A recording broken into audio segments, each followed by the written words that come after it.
Coming to you live from the Business RadioX studio in Woodstock, Georgia. This is Fearless Formula with Sharon Klein. Welcome to Fearless Formula on Business Radio X, where we talk about the ups and downs in the business world and offer words of wisdom for business success. I'm your host, Sharon Klein, and today on the show, we have one of the owners of C'est La Vie restaurant in Canton, Georgia. It's a gourmet French restaurant with a really nice romantic atmosphere. I was just in there. It's beautiful. Please welcome Vincent Fernandez. Hello. Hello. What's so cool is you have the nicest French accent. This is so fun for me. Thank you for coming in. I know your wife, Laetitia, was hoping that she could come today, but she had a lunch rush, which is the lunch rush, and we also have the first Friday in Canton, so then we have to set up a tent over there. So okay, yeah, so I can see how it doesn't always work out, but that's how business ownership is, right? You just roll with the punches. Okay, so I wanted to talk to you about a couple things. One is that, first of all, your restaurant is just so beautiful in Canton. It's in this nice older looking house that's got such charm to it. But when you walk in, it really feels like you're visiting a completely different land. It does, like the aesthetics that you chose and the colors on the walls and the wood tables, and it's just beautiful. Yeah, that's exactly what we when we visit the first time the house. You know, we see this historic and beautiful house. Then we don't have in France, you know, that kind of architecture doesn't really exist. Oh. So that's the image then we have from the US. So as soon as we visit this house, we walk in, we feel the history, and we really fall in love, and we straight project the restaurant in it. Wow. And after that, it was just a lot of work to make it happen. Oh, I bet so. Well, let's talk a little bit about your history and how you got from France to Georgia. Okay. All right. So I did a little research on both you and Laetitia. And so I saw that Laetitia has a master's degree in communication and marketing, exactly. And that you were involved in studying, is it racehorses? Yes, exactly. I was a jockey from 14 years old to 18 years old. You were a jockey? Yeah. Wow. And the best in France in 2003 from the apprentice.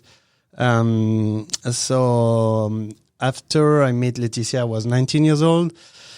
So I stopped the horse race before because, you know, there's a moment then you are young, you take some decision and you say, okay, I'm done with that. A lot of work, a lot of, you know, when you are young, you not always take the good decision, but sometimes it's dangerous, right? It's dangerous. It's dangerous, and also it's a lot of work. You know, you have no day off. From 14 to 18 years old, you know, is the moment that you're supposed to enjoy. So 18 years old, I say, okay, now what I'm gonna do.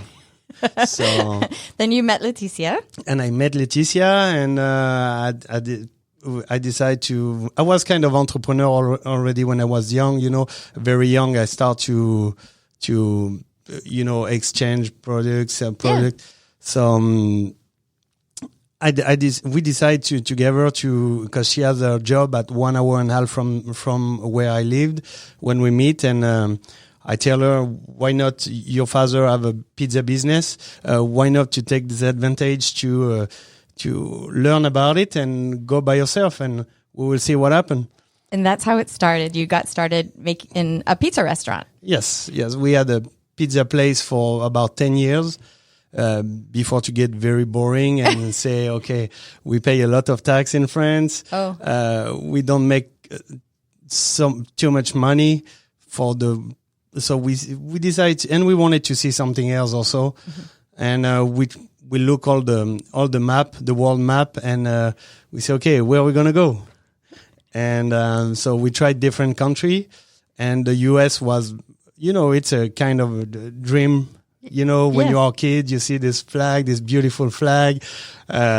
You know, it's all we have from Europe about the US is, you know, that's what we wanted to do, wanted to try. So to come in Georgia. When we were in France, the US is a big country and a lot of diversity. So we did a kind of poll with all the French people lived in US, all the people we know, all the people we don't know, the people they live to work, the people live to just visit or something like that. And the funny thing is Georgia was number one. No way. Out of the people that have been to the U.S. and they're back in France, they said, come to Georgia? Yeah, or even the people living in different states. It was almost 80% of the people told us. Wow, who would have known? Yeah, that's... you were in Avignon, is that correct? Yes, exactly. And that's a coastal town, is that right? No, it's about 45 minutes north of the Mediterranean on the Rhone Valley. Because I was looking at some of your history about what you were when you were making pizzas, and you were able to kind of use some of the Mediterranean kind of spin on food, right? Yeah, yes, exactly. In the Mediterranean, all the coast, we all have the same influence. It can be Spanish, Italian, Greek, or North of Africa. Everything is kind of combined. Of course, there's some famous when the people talk about the prosciutto. Yes, it's Italian, but also we have the jambon cru. You go in Spain, you have the what we call that. You have the same. It's exactly the same process, the same product. But of course, the prosciutto have a better name in US. But everything is about the same all around the Mediterranean. It's a lot of history. Everything is based on the same. Everything was built on the same like recipes and things, right? And ingredients. And seafood and different things that are all around there. That makes sense. All right, so you decide to come to Washington, Georgia. That was your first spot. And did you know you were going to open your French restaurant? So first, we didn't pick only Georgia because we wanted to still visit everywhere, right? Of course, I would. But so we just visit the Colorado and the Georgia. So Colorado was too cold. We spent 3 weeks in Atlanta, and after that we traveled for a week in Denver.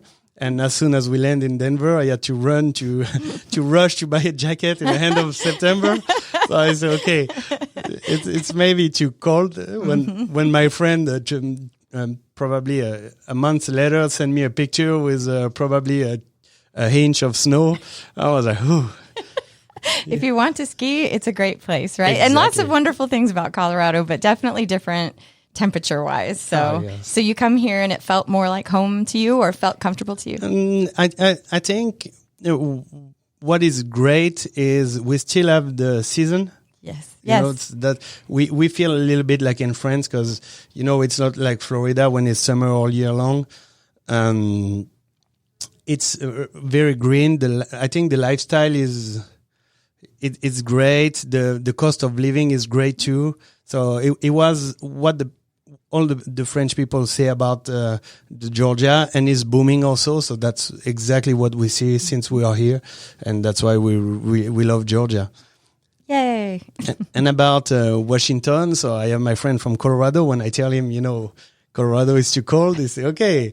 He had a friend in California, invest in Washington, and he brought me over there. Then, I was not ready for this first time. Yeah, I'm sure it's a culture shock too. It must seem so different. Oh, yes.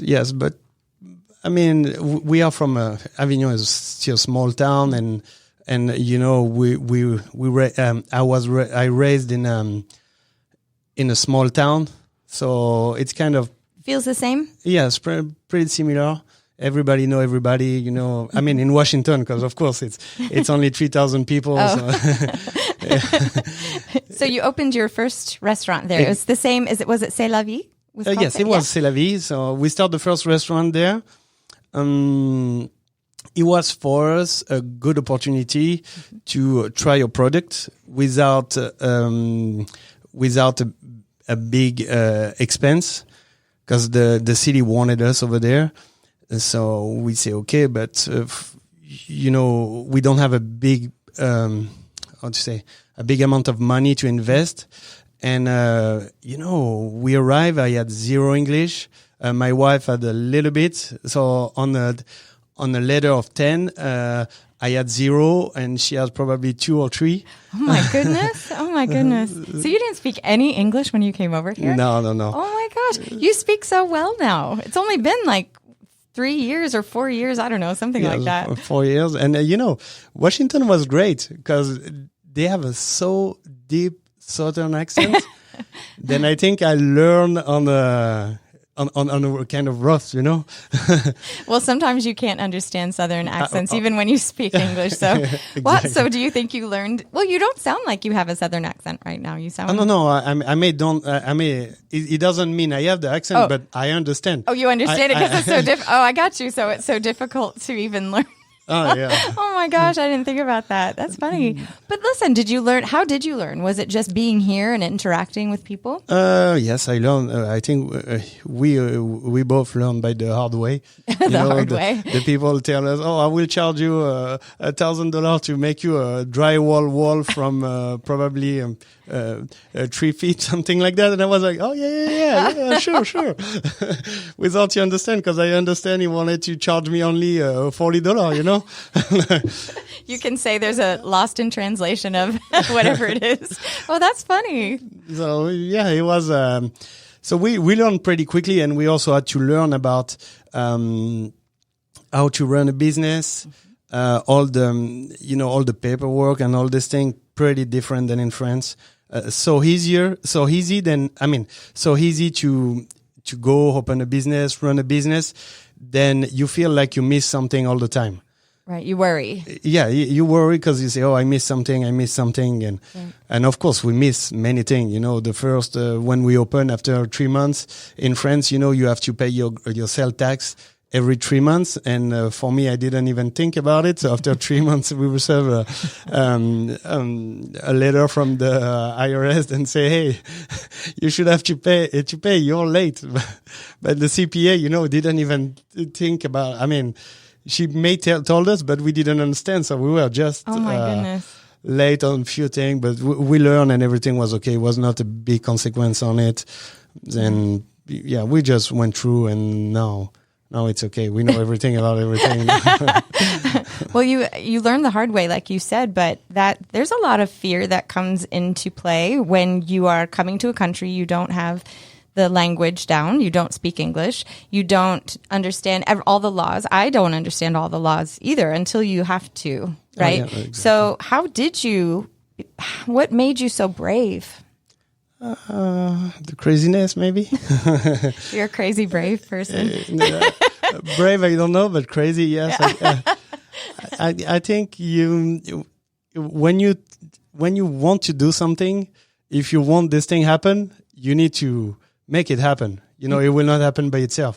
So we wanted to move. Laetitia and I, we have different temperament. Yeah, temperament. Yeah. So she's a lot more.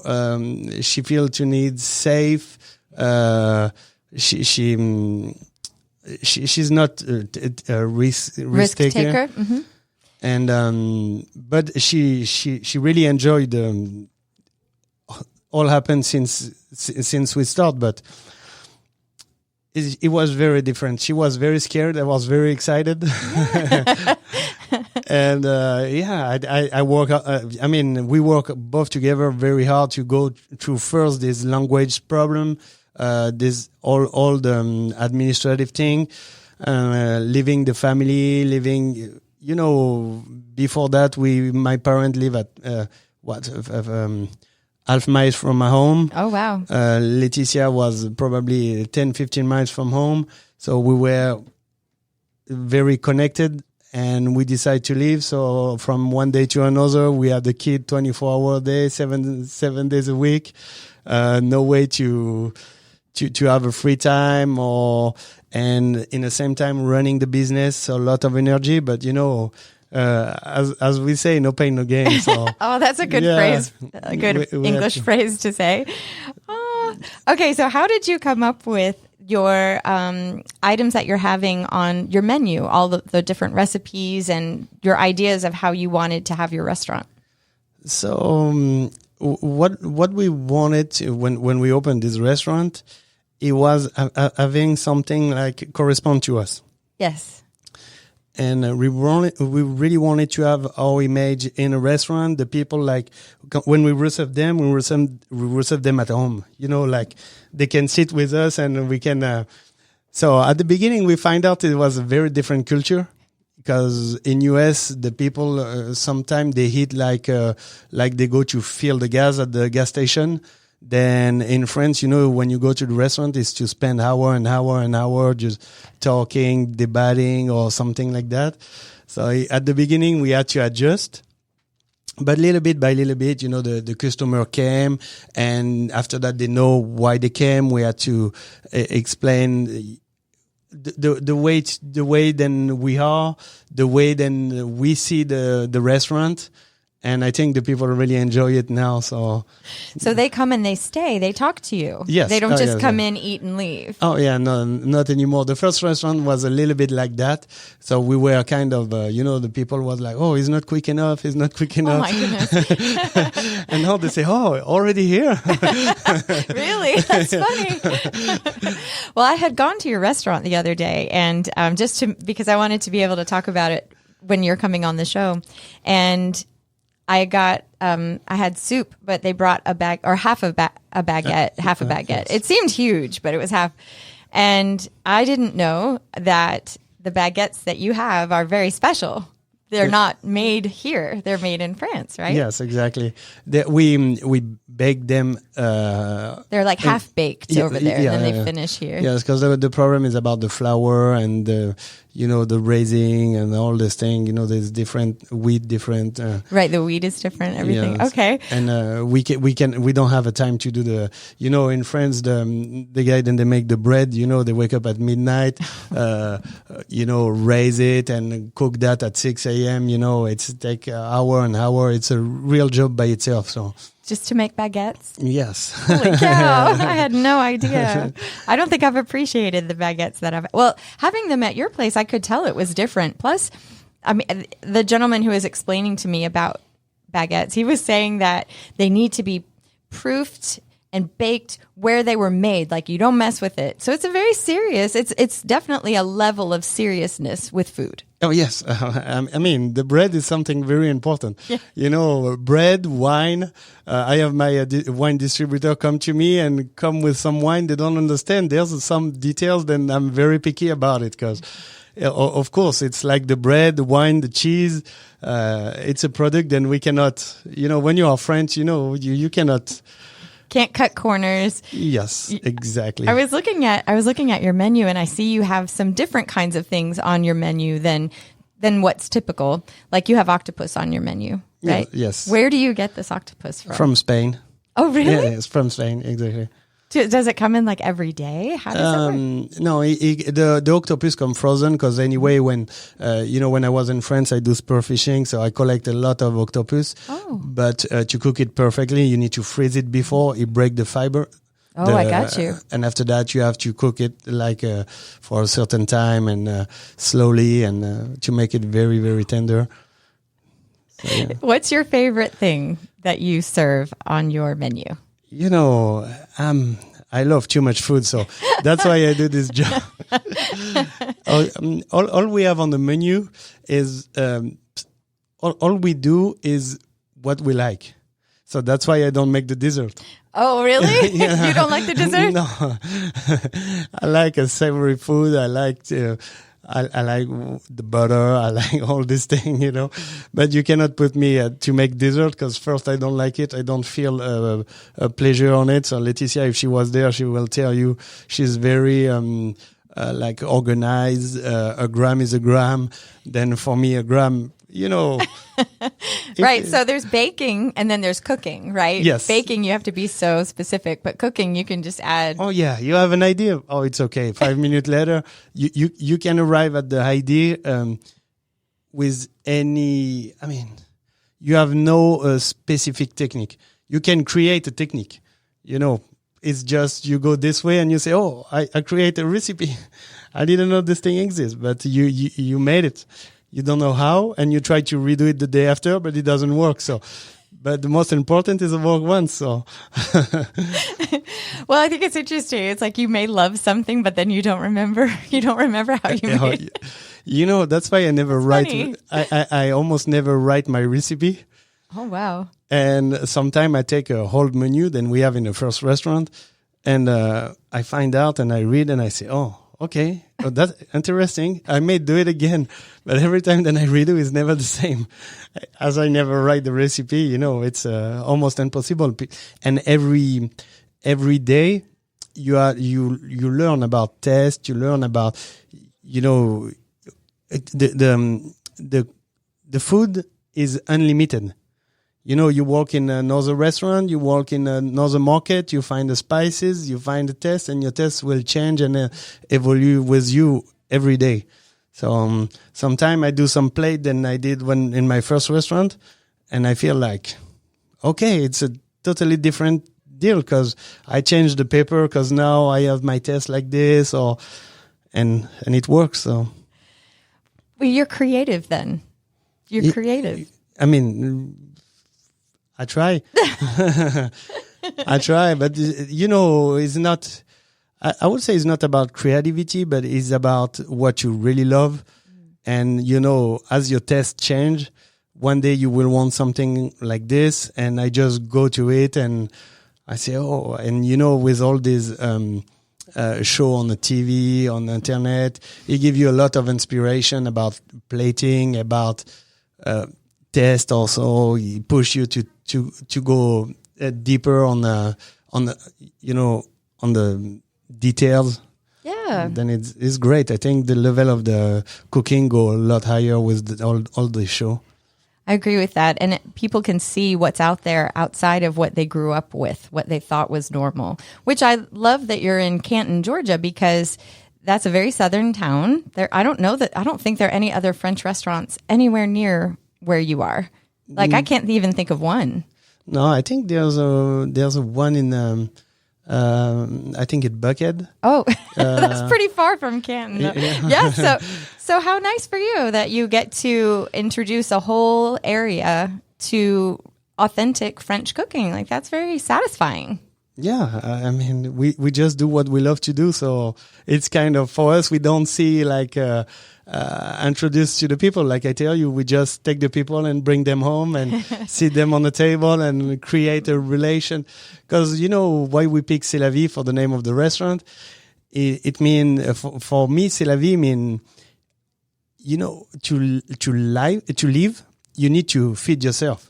So that's the first meaning of it. But the second meaning is you sit around the table with your friend, with your family, with your boyfriend, and you just have a good time. You know, that's the moment. Then you sit, you stop to think about all the parasites around, and you just enjoy the time, talk, drink a good wine with a good food, and just that's life. Yeah, enjoy your life. I exactly. Like that. Okay, so what would you say is the biggest mistake that you've made as you were opening your restaurant? The amount of work. You didn't think it would be this hard? No, the thing is, when we start, it was a small restaurant. So smaller the restaurant it is, more you need to work. Interesting. That's interesting to think about. The smaller the restaurant, the more you have to work. Yes, because, you know, to pay a chef, pay some critical position, you need to make a sale. Yes, you're right. And lower the sale, you cannot pay a chef for 50,000 a year if you make only 200,000. You can, but you will not make any money, and you will probably lose some. So that's a very good calculation that you need to have. And so now, when I started, it was a small restaurant, so it was kind of hard.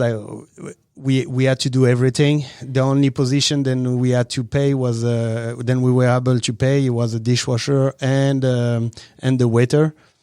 For the rest, we did everything. Wow. And after that, of course, we grow. We moved to Marble Hill. Marble Hill, right. So it was a lot. The problem then we had in Marble Hill was about the employment. Oh, okay. Yes, because there's not many young people around there. Because of course the young people now go closer to the city, they make more money, it's easier, and the young people stay. They don't care really about the restaurant. True. That's interesting. Where you put your restaurant, you have to be able to draw from that group in order to employ, have employees. Interesting. And Bicanu, so it's a gated community. So great, because you have the customer, but the only problem was the employment. Wow. Because we were able to pay people, but the problem is it was nobody to pay. And the only people then we had there, they had no talent. Oh. They just do it to make money, not to put their heart in it. And that's important because we have a product and we made with our heart. And if it's not sold by heart, of course, we had one of our employees. If you go to the restaurant, Clark, the server that served you last time. Yes. Then he's great because he understands. First, he loved to eat, and he really loved the food. So he talked with his heart every time. Then he will talk to you about the plate. It's gonna be with his heart, and I can tell you have his eyes shine every time. Then, and that's and for me that's what I'm looking for on the people who work for me. If they don't have these sparkling eyes, it makes no sense, because that means they don't understand what we do. And it's a small business, family owned. So you need to care about the people that you work for. You need to care about the product you have, and that's the most important. Because if you are not able to explain to a customer what we do, where it come from, what is the story behind that, it make no sense, because we sell experience. We don't sell a plate. We sell experience. I think to sell plate, you go in maybe McDonald's. You don't need to ask anything. The people know what they want. They don't want. They will not experience anything when they come to us. They work in a romantic atmosphere, like you say. We dim the light down. We try to keep it very like a cozy, a very good feeling. And when you have the plate coming up, we try to, in a plate, so I've tested, and you probably, you're not used to it. And in the same time, I've different product also. We try to have a different product always, and it's just us, It's just us in a plate. So we are different product. We have a bad accent. No, a good accent. It's so fun to listen to. It's great. Oh, yeah. No, well, I think that's important. You're talking about investing your heart, and everyone that you have around you, you want them to have that same heart associated with how much they care in when they come to work, what they're serving, interacting with people, knowing that they love it just as much as you do. And that makes a nice feeling, a nice atmosphere in the restaurant. Just the people, not just, the music and the food, but the whole atmosphere feels like everyone really loves what they're doing. Oh, yes, exactly. And, Clark is a part of the family, because, he can tell you a story about us. I can tell you a story about him. We are really like, when you sit with Clark on the table, it's like you sit with me. Oh, is really, everything about us. He care a lot about everything. Mm-hmm. I was surprised because a week ago, I have some friend from France visit us, and we sit at the table, and I say, okay, Clark, can you serve us? And that's what he did. And I live a crazy experience in my own restaurant. So I was very surprised. The guy come to me and talk to me about the bread. Then I didn't even know.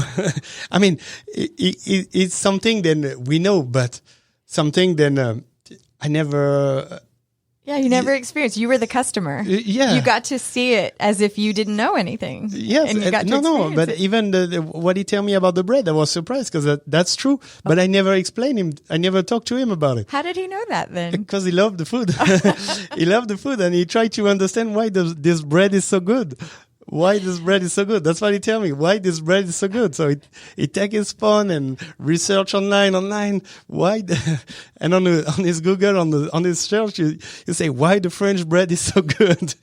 So it was a lot of fun. But those are the kind of people you want in your restaurant. Exactly. Right? People who Google, why is this so good? And then they can talk about it.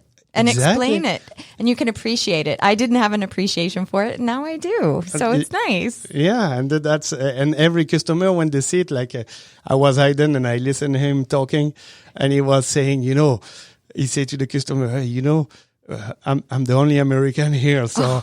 It was funny, but I can tell you everything about the food, about everything. I never leave the country, but I know everything about it. You can also say the crossword. What did your friends that were from France and had dinner with you, what did they think of your restaurant? Oh, they just think it's so I have a friend, then you have a restaurant, and when you tell me I don't have any background in cooking and in being cooking, a chef. Yes. You tell me, really?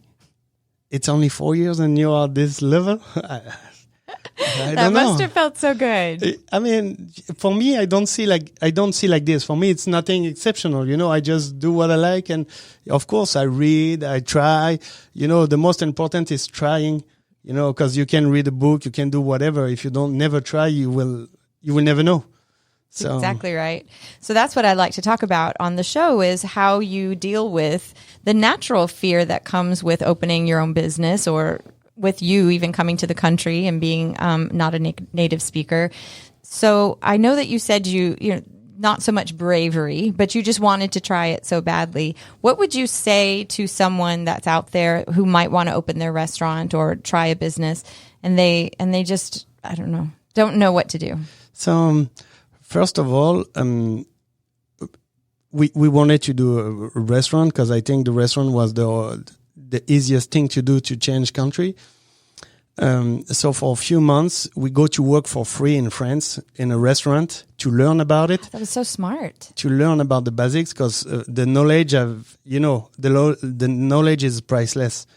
So what we did is I say I walk in a restaurant and I like what they did and I go there and I ask, I say, hey, can I come with you? I don't know. You don't pay me. I just come. I see what you do. If you want to teach me, I'll be happy. But I just want to see how to organize the thing in the kitchen, how the service needs to be done. Because, the pizza business is different than cooking, Yes. It's a different job. Is nothing like a kitchen, Pizza, right. It's easy. You have no worries. You have you have a little prep, but it's nothing if we compare. Everybody likes pizza. It's like everybody's happy. But at your restaurant, you have so many different kinds of foods too, right? Oh, yes. And so I went for 3 months. I learn everything. And I feel like I really love what I learned. And I keep going on it. I didn't give up. It was very hard. And we arrived here in US, and that's the first moment. Then the restaurant was ready to run because we opened on the Valentine's Day. Oh my! I think it was the biggest mistake probably. All the people want to go to a romantic French restaurant for Valentine's Day. Exactly. And that was your opening day. Yes. First it was that, and second thing is when you open a business like a restaurant in a small area, there's a lot of buzz around. Yes. And everybody is ready for it. So I remember when we opened, I was in a kitchen like, hey, I've never been alone in a kitchen. Oh. I was stressed like you go, like somebody ready to go on the stage with 60,000 people in the front of him. You feel like, okay, now it's time to go. What we're going to do? Where I have to start? So. Oh my goodness. Okay. So advice, do not open a French restaurant on Valentine's Day. Never. Oh my goodness. Oh, yeah. And after that, it's like everything in life, you make mistake, you learn, you modify what you make it wrong, and you keep going. And sometimes it's very hard. You have some very, very low, then you just keep going. If you believe on what you do, if you have your heart in what you do, it's gonna be hard for sure. Is everything gonna be hard? You have no reward without pushing. But that's an important concept. So to know that it is going to be hard work, but that's expected if you own a business, but you get to have that reward, that satisfying feeling at the end of the night when you get to close down. Everybody's been happy and fed, and that must be what it's all about. Yeah, and I think the thing that we really enjoy is when somebody walks to the kitchen and say, "Hey, it was the best thing that I never had," and you feel like proud because that's what you want to do. You do this job for this. And when some people, I have a friend one time, then now he's a friend, but he was not at this time, and he come to me and he say, "My wife ordered something for me, but I don't know what it is. What is in this plate?" And he looked like that. I say, "It's lamb." "Oh, lamb? I hate lamb." No. Yeah, and I say, "Oh, I'm sorry you had that. I'm very sorry." And he said, "No, it was crazy." And after that, he go on a cruise and he tried lamb again with the cruise, and he tell me it was awful. I could not eat it.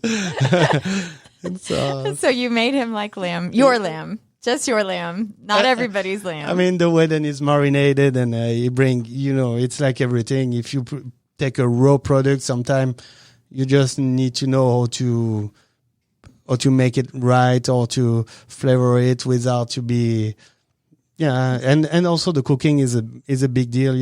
Right now on the menu, we have a monkfish. Okay. And a monkfish is a hard fish to cook because it can be very delicious, but it needs to be cooked right. And it takes 2 seconds to overcook it. And as soon as you overcook it, it's like chewy and impossible to eat. It's tough. So that's all about it. Most of the time, you miss the cooking and the plate, you can feel like it cannot be good, but it can.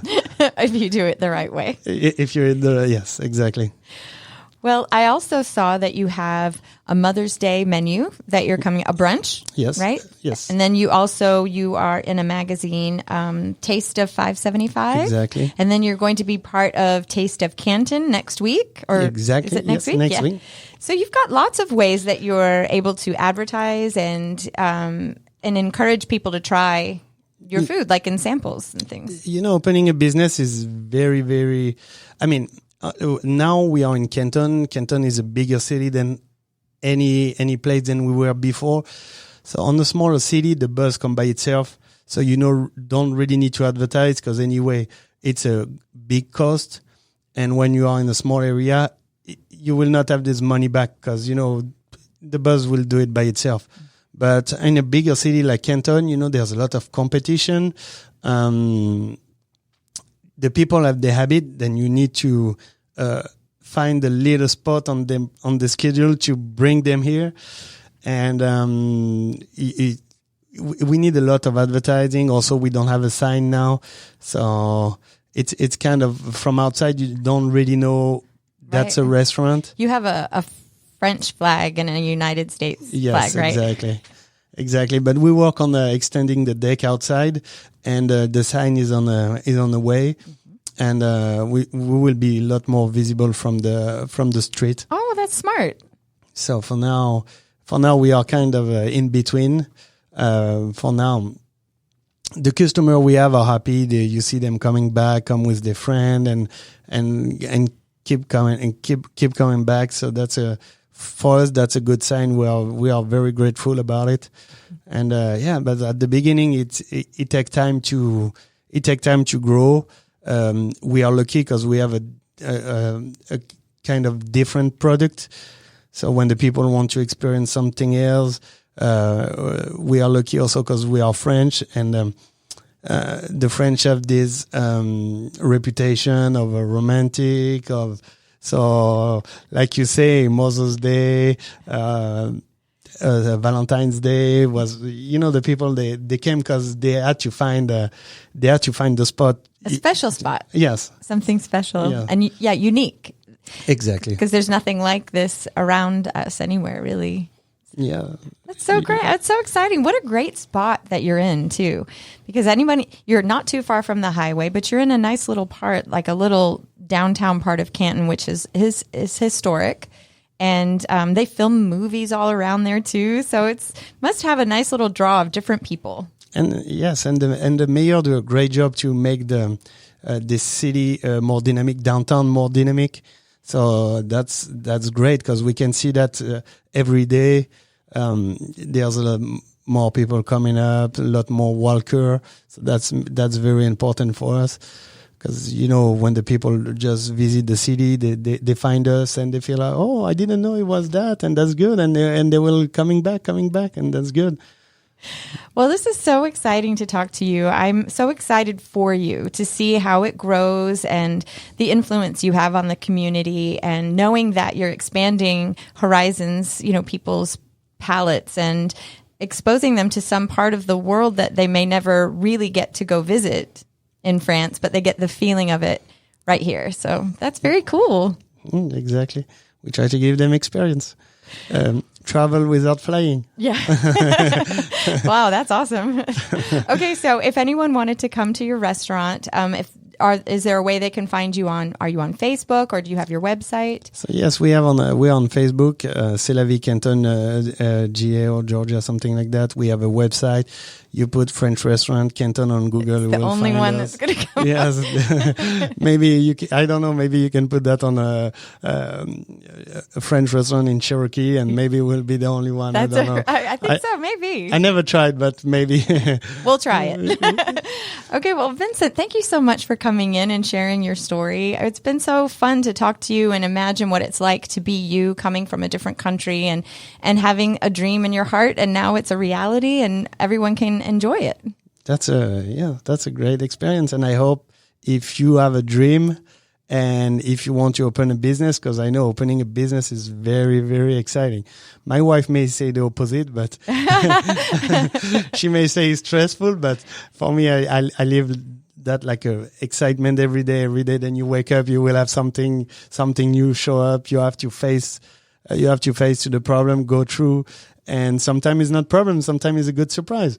And, when a customer smile and say thank you and, they really love it, that's the best reward we can have. So that's, when you want something and you put your heart in it and you never give up, I think it will come. It will come. Oh, I love it. It's such good advice. And I'll come and meet your wife, Laetitia. I can't wait to meet her and have another wonderful meal with you. And maybe we can sit down and you can pretend I'm family too. Yeah, exactly. That's what we're going to do next time. Okay, we'll plan it. All right. Well, thank you so much for listening to Fearless Formula. And again, this is Sharon Klein reminding you that with knowledge and understanding, we can all have our own fearless formula. Have a great day.